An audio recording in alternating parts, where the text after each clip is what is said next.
कमाल की बात यह है कि यूरोप समेत अमेरिका लगातार रूस को धमका रहा है।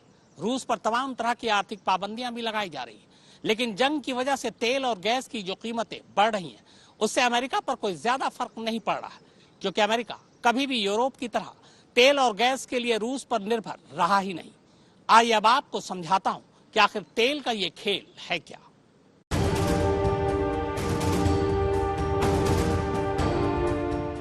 रूस यूक्रेन युद्ध के बीच तेल की कीमतें बढ़ने को लेकर चर्चा चल रही है। क्रूड ऑयल की कीमतों में बदलाव से तेल की कीमतें तय होती हैं, लेकिन क्रूड ऑयल क्या होता है? अंतर्राष्ट्रीय बाजार में तेल की कीमतें कैसे तय होती हैं? क्रूड ऑयल के सस्ता या महंगा होने से आपकी जेब पर इसका असर कैसे पड़ता है? और इस युद्ध से भारत में तेल की कीमतों पर क्या असर होगा? चलिए इन्हीं सारे सवालों के जवाब आज आपको देते हैं और सबसे पहले बताते हैं कि क्रूड ऑयल क्या होता है।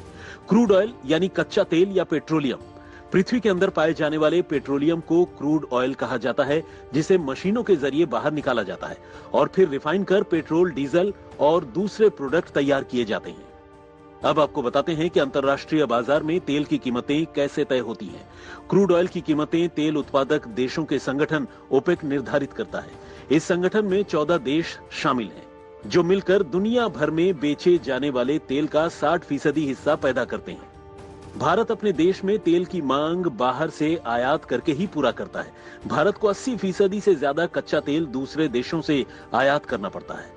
अब आपको बताते हैं कि क्रूड ऑयल की कीमतों में बदलाव से आपकी जेब पर कैसे असर पड़ता है और देश में कैसे तेल की कीमतें तय होती हैं। अंतर्राष्ट्रीय बाजार में तेल की कीमतों के मुताबिक हमारे देश में तेल की कीमतों में उछाल या गिरावट आती है। एक बैरल में 159 लीटर तेल होता है। अंतर्राष्ट्रीय बाजार के हिसाब से 1 लीटर ब्रेंट क्रूड ऑयल 40 रुपए और 1 लीटर WTI क्रूड ऑयल 38 रुपए 80 पैसे का मिलेगा। एक्साइज ड्यूटी किसी प्रोडक्ट के प्रोडक्शन या मैन्युफैक्चरिंग पर लगाया जाता है। केंद्र सरकार पेट्रोल और डीजल पर एक्साइज ड्यूटी लगाती है। डीजल या पेट्रोल पर प्रति लीटर के हिसाब से ये फिक्स होता है।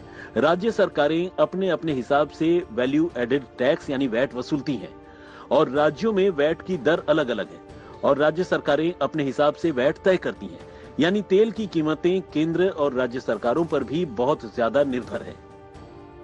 अब यूक्रेन और रूस के बीच चल रहे युद्ध से भारत पर इसका क्या असर पड़ेगा, ये भी आपको बताते हैं।